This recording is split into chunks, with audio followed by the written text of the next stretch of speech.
Yes, Canada. Yes, Montreal. Yes. We. Yes. Good evening, Montreal. Welcome to the decline of the American Empire. Oh, okay. Something I gather from that reaction you've been waiting quite a long time for. For America, let's admit it, the numbers don't look good. Over 9% unemployment, $14.3 trillion in debt. But you know what? Those are just facts. And at its best, America has never been about facts. It's been about belief. It's about looking at a fact and saying, no. No. I don't think so. Let's try something a little better than that. My favorite moments in life are the halftime speeches during American sports movies, where a team is about to get completely massacred by the opposition. In walks the coach, music swelling behind him, and he delivers a speech which lifts their hearts and gets them to achieve the impossible. You've seen these speeches. Al Pacino in Any Given Sunday. Denzel Washington in that other one. What America needs is, at the next State of the Union, a president to walk into Congress with a sports drink in his hand, throw it against the wall and say, "What was that? What just happened down there? Are you kidding me? Michigan, you call that productivity? Listen, if you want to just coast through life, go and live in Canada. At least you'll get free healthcare for doing nothing." Hey, Wisconsin, stop phoning it in during the fourth financial quarter. You're LeBroning it out there. Stop LeBroning it. And Utah, what do you even do? You don't think the Dominican Republic won your place on the flag? Earn that star! All right, everyone, take a knee, take a knee. Now, I know it looks bad out there, and there are people watching us that think we're done. I don't know. Maybe they're right. Maybe we just hand the #1 spot to China. Maybe we do that. Or maybe we make them take it from us. Take it from us with their tiny hands. Because this planet is our house. It's our house. So let's get out there and show everyone why we stole this land from the Native Americans. Let's do this.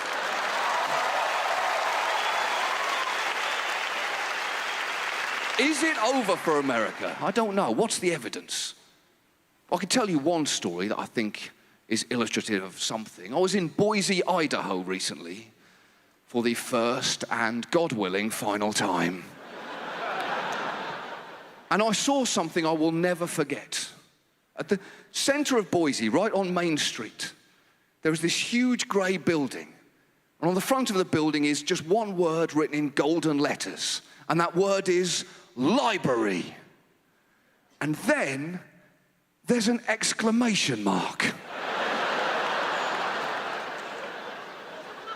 And I stood in front of that building for what felt like hours, trying to figure out what that exclamation mark was really trying to say. Was it, I know, I can't believe Boise's got a library either, but I think we have to learn to live with it now. They might be right. America doesn't need libraries. America doesn't need books. There are plenty of books in the world and plenty of people who've read them. They should stick to what they're truly great at, TV. Have you got any idea just how good the TV show Wipeout is? Wipeout is so good, America has finished television. When you watch Wipeout, you get that calm sensation wash over you, as if you're watching a country doing exactly what it should be doing at this moment in its history. Because watching Wipeout is like watching the last days of ancient Rome. Oh, it's spectacular and it looks like fun, but deep down, I think everyone knows it can't last forever. And most countries would have stopped there, having finished something. But I guess there's that special quality in Americans That pioneering spirit which throughout years has pushed them that extra mile to achieve the incredible. So instead of stopping with Wipeout, instead of doing that, they created a program called Downfall. Downfall was a game show. The difference, though, was that in Downfall, if anyone failed to win a particular prize, that prize was pushed from the roof of a 10-story building. Prizes like grand pianos, jet skis. It was taken off the air by ABC in America after just 6 weeks, presumably because it was simply too good. But think about what we lost that day. Because that was the biggest imaginable message to terrorists we could possibly issue. When you push a jet ski, from a 10-story building, what you're essentially saying to them is, there is nothing you can do to us that we are not already doing to ourselves. Pass me another jet ski.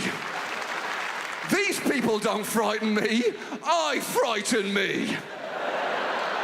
Americans are heroes, all of them. And I'll tell you why Americans are heroes. They don't waste time overthinking things. Do you honestly think any other country could have put a man on the moon? Of course not. That is a stupid thing to do. Only America could pull that off.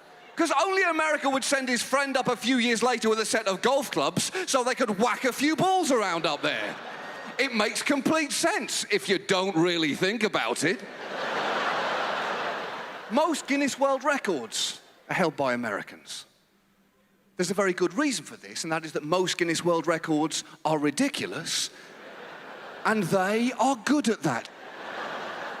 Only 3 human beings, for instance, have ever jogged across the Sahara Desert. Where were they from? Do you really need me to tell you that?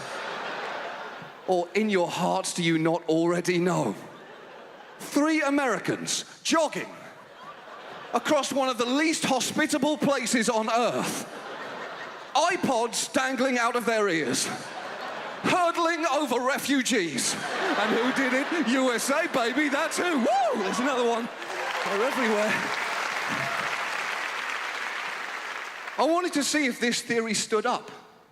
So I bought a Guinness Book of Records, which I in no way knew they still made.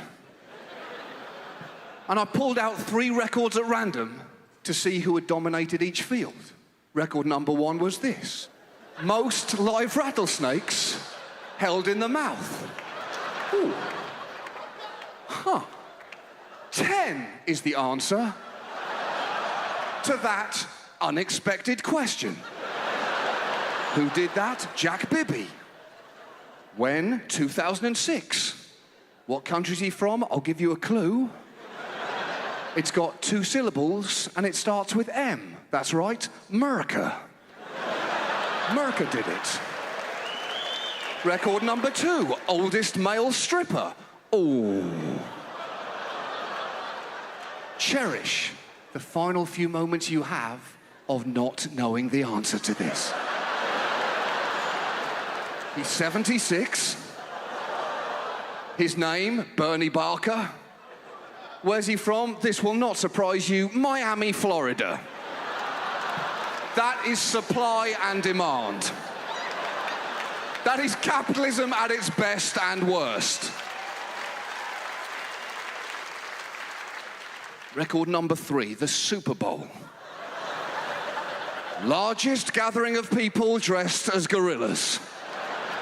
Let me just give you the number first, because it's instantly overwhelming. 637.